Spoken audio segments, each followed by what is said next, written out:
Kumusta? Welcome sa Lenda Academy. Sa module na to, matututunan mo kung paano mag-login sa Collector app, ililibot kita sa today's screen mo, tapos ituturo ko rin kung paano install ang app mismo sa phone mo. Ito kasi ang app na kasama mo araw-araw sa field. Tara, simulan na natin! Oh, eto na ang login page. I-type mo muna ang email address na ibinigay sa iyo ng office admin tapos ang password mo. Kung sakaling makalimutan mo ang password, may forgot password link dito. At kung sarili mong phone ang gamit mo, i-check ang Remember Me para hindi ka na palaging magla-login. Ngayon, i-click natin ang sign in button. Kung naka-on ang MFA sa organization ninyo, hihingiin din dito ang 6-digit code galing sa Authenticator app mo. At ayan, diretso na tayo sa today's screen, ang homepage mo bilang collector. Eto na ang home mo bilang collector. Sa taas, sasalubungin ka ng pagbati ang pangalan mo, si Maria Santos. Nasa gitna agad ang pinakamahalaga, ang collected today, kung magkano na ang nakolekta mo ngayong araw. Sa ilalim nito, 3 maliliit na chip. Ilan ang active na loan mo, ilan ang overdue, at ang collector code at area mo Concepcion 1. Sa baba naman, 3 kahon. Expected today kung magkano dapat ang makolekta mo, collected kung magkano na ang nakuha mo, at variance ang pagitan ng dalawa kasama ang nairemit mo na. Isang sulyap lang, alam mo na agad ang lagay ng araw mo. Sa ibaba, 2 tab, to collect at collected today. At nakikita mo agad kung ilan ang nasa bawat isa.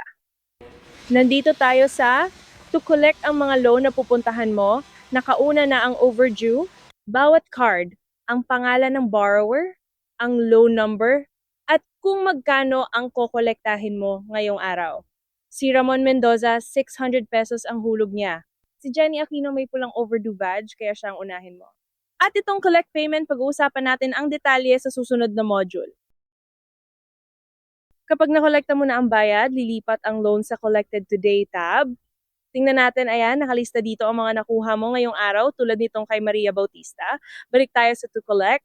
Kung mahaba ang listahan, gamitin lang ang search box sa itaas. Pwede kang mag-type ng pangalan tulad ni Ramon o ng loan number.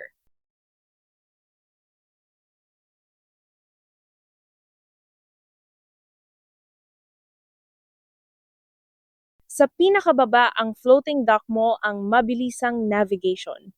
Mula kaliwa, today ito mismo ang nasa harap natin. Ang route mo ngayong araw, sunod. Ang queue dito, pumipila ang mga bayad na na-post mo habang walang signal. Sa gitna, itong nakaangat na berdeng button ang scan para iscan ang QR code sa resibo ng borrower. Tapos ang earnings, dito mo makikita ang kita mo sa pangongolekta. At sa dulo, ang profile mo. Ang scan, queue at earnings, tatalakayin natin ng mas detalyado sa mga susunod na module. Pindutin natin ang profile tab sa doc. Ito ang sentro ng account at seguridad mo bilang collector. Sa taas, makikita mo ang identity mo, ang pangalan at role. Sa ilalim, ang account details, ang change password at ang authenticator para sa MFA. May app section din ng payments, ang offline diagnostics at ang knowledge base. At sa pinakababa ang sign out. Paalala lang kung kailangang i-reset ang MFA mo, ang office admin ninyo ang bahala doon. Isa pang mahalagang tip, install mo ang Collector app sa home screen ng phone mo para parang totoong app na siya mas mabilis buksan at gumagana pa rin kahit mahina ang signal. Sa Android Chrome, itap ang menu tapos piliin ang Add to Home Screen. Sa iPhone Safari, itap ang Share button tapos Add to Home Screen din. Walang ida-download sa App Store, ganun lang kadali. Balik muna tayo sa today para mag-recap. Una, mag-login gamit ang email at password mo at i-check ang Remember Me kung sarili mong phone. Pangalawa, basahin ang home screen mo ang collected today, ang route summary at ang to collect list. Pangatlo, install ang app sa home screen ng phone mo.